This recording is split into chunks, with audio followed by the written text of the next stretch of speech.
If you look at our closest genetic relative to human beings, it would be the chimpanzee. We share like 98+% identical DNA. We are smarter than a chimpanzee.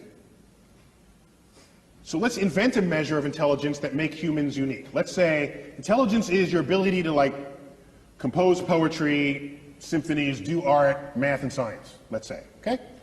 Let's make that as the arbitrary definition of intelligence for the moment. Chimps can't do any of that. Yet we share 98, 99% identical DNA, okay? The most brilliant chimp there ever was maybe can do a little bit of sign language. Well, our toddlers can do that. Toddlers. So here's what concerns me deeply. Deeply. Everything that we are that distinguishes us from chimps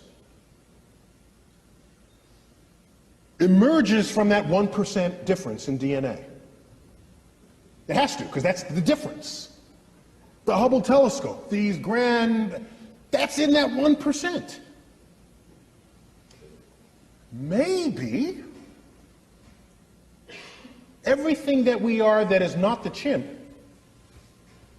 is not as smart compared to the chimp as we tell ourselves it is. Maybe the difference between constructing and launching a Hubble telescope and a chimp combining two finger motions as sign language, maybe that difference is not all that great. We tell ourselves it is, just the same way we label our books optical illusions. We tell ourselves it's a lot. Maybe it's almost nothing. How would we decide that? Imagine another life form that's 1% different from us in the direction that we are different from the chimp. Think about that. We got 1% difference and we're building the Hubble telescope. Go another 1%. What are we to they?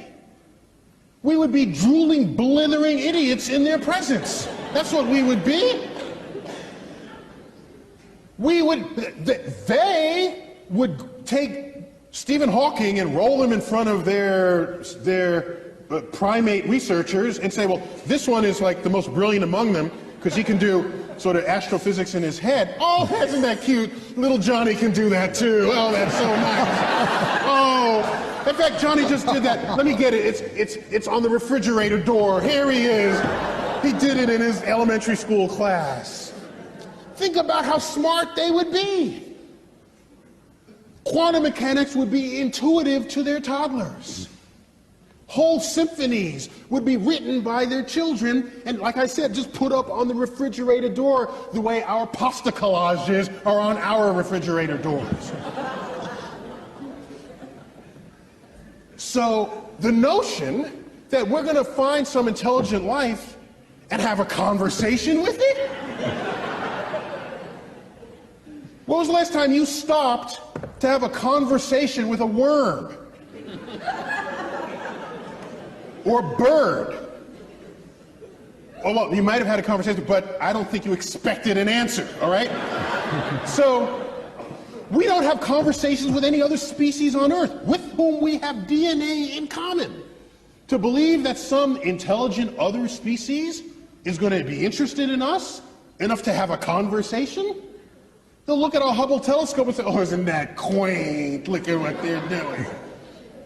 So I lay awake at nights wondering whether simply we as a species are simply too stupid to figure out the universe that we're investigating. And maybe we need some other species, 1% smarter than we are, for which string theory would be intuitive, for which all the greatest mysteries of the universe, from dark matter, dark energy, the origins of life, and all the frontiers of our thought would be something that they would just self-intuit. I'm jealous of that possibility, because I want to be around for those discoveries. Thank you all.